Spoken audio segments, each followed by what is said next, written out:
When I was growing up, British cinema used to be known for two things. That was period dramas and stiff upper lips. Then these two guys showed up. On one side, we have the architect, Edgar Wright, a man who treats a camera like a metronome and a screenplay like a musical score. On the other side, we have the Grifter, Ritchie, the king of the London Underground, who treats time and space like a deck of cards he's about to cheat you with. Today we aren't just going to count down, we're going to do a deep dive autopsy into why these two directors, who essentially share the same DNA, create movies that feel completely different. We're breaking down the physics of the whip pan, the rhythm of the slang montage, and the one secret technique both directors use to make sure you never look away from the screen. When you come to favouritisms, though, this is more a style choice. It's a battle between the nerd and the rogue. One wants to show you a perfect puzzle, the other wants to take you on a getaway drive. By the end of this video, you'll know exactly which British kinetic style actually wins for you in a fight, so grab your tea or your pint, and we're going to look at the Wright stuff versus the Ritchie touch. How's that for a slice of fried gold? Yeah, boy! When we look at Edgar Wright, you have to stop thinking like a cinematographer or director and start thinking like a drummer. So if we think of Wright's style, most directors would use montages to save time, but Wright uses them to create loops where every single cut lands on a beat and every single sound almost is like a snare hit. This can often be called the Wright stuff, because Wright storyboards to a specific BPM or beats per minute. So a character might close a door, it has to be on the 4 count. If they take a sip of tea or beer, it has to be on the 1 count. That's kind of his style. And where in a standard movie a transition is used as a bridge, in a Wright movie a transition can often be the punchline.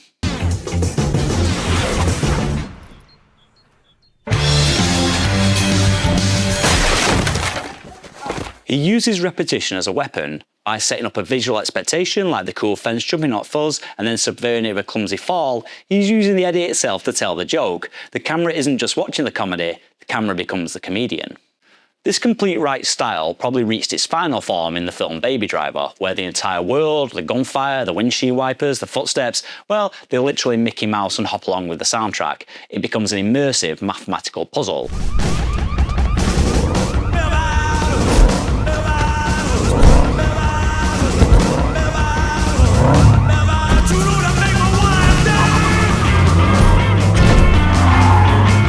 Well, there's a downside to being an architect. Everything is so perfect, so locked in, that there's no room for accidents or manoeuvre. It can become too clean, too clinical, or possibly too brilliant. But if Edgar Wright is a Swiss watch, well, Guy Ritchie is a sledgehammer, because he doesn't care about your metronome, he doesn't care about the perfect beat, he cares about the momentum of his movie, the momentum of the specific scene. To better understand Ritchie's methods, you have to understand something known as step printing, because this is often his secret weapon. He'll take a scene shot at 24 frames per second and repeat every frame possibly up to 3 times.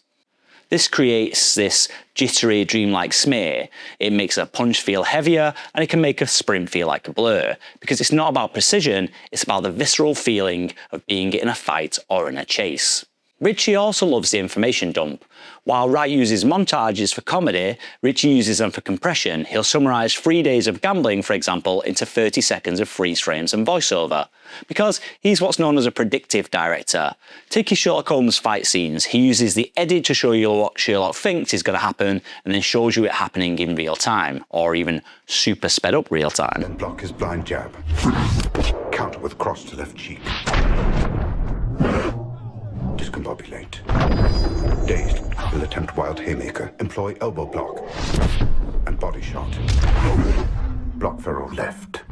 Weaken right jaw. Now fracture.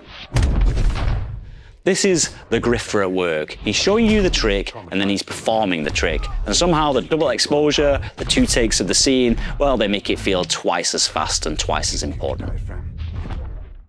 And Ritchie hates the boring bits. He treats geography like an inconvenience, so if a character needs to get from London to New York, well, he'll just slide the camera across a map. It's efficient storytelling with a cool factor that Wright's clinical style often avoids. Because Ritchie's world is sweaty, and it's shaky, and it's fast. And where Wright uses music as a conductor, well, Ritchie, he uses dialogue as his lead instrument. For Ritchie, the rhythm in his scenes doesn't come from sound effects or music, it comes from the slang, and the staccato delivery of Cockney rhyming slang dictates when the cut often happens. If they talk fast, the movie moves fast. If they talk fast, the cuts come fast. Is the big fella not coming with us? No, he's minding the car. What do you think we are? Thieves? I know, nothing like that, Miss O'Neill. He just likes looking after cars. Get dogs. Do you like dogs? Dags. What? Yeah, dogs. Dogs. You like dogs? Oh, dogs. So there you see, if we break them down, we have the architect and the grifter, the metronome and the sledgehammer. But what happens when we put them head to head on the same kind of film trope? Every crime caper needs a great getaway, but these two directors handle car chases completely different, and it reveals everything about their DNA. It's almost Symphony versus Scramble. In Wright's world, the car is a musical instrument. Look at the gear shifts, every clack of the stick is almost a drum beat, the tyres screeching, well, that becomes the backing track.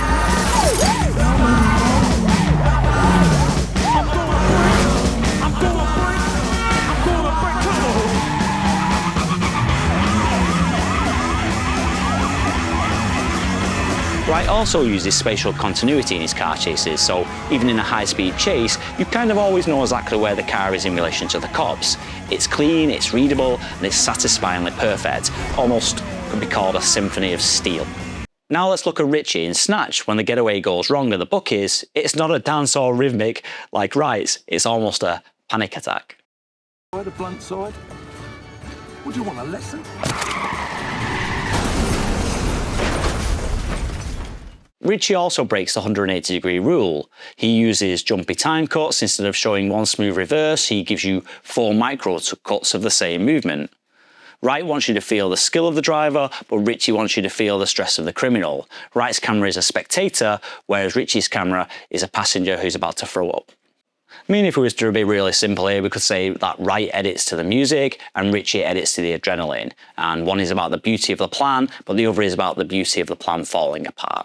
When we compare the difference between the two, it's almost like comparing a high-end watch and a street-bought knockoff. Both of them tell you the time, but only one of them feels like it's actually lived a life on the streets.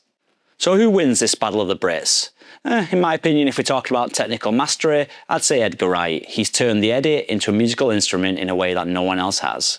Wright is the director for the rewatcher. His movies are puzzles where every piece fits perfectly, and you watch him to see how a master manages a set and manages the rhythm.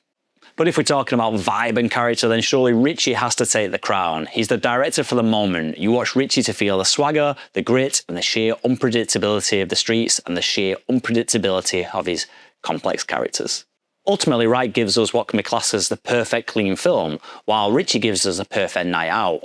One is about the beauty of the system, the other is about the beauty of the chaos. But the truth is, modern British cinema wouldn't exist or be the same without the both of them. They prove that you don't need a $200 million budget to be cinematic. You just need a fast edit, a loud soundtrack, and a very specific point of view. Let's hope they don't lose those skills and styles with the $200 million budgets that are now coming their way. So I want to hear from you. Are you a fan of the architects or the grifter? Are you Team Cornetto or Team Cockney? Drop your favourite scene from either director in the comments, and hopefully we'll get through to breaking them down on the channel. Thanks for watching.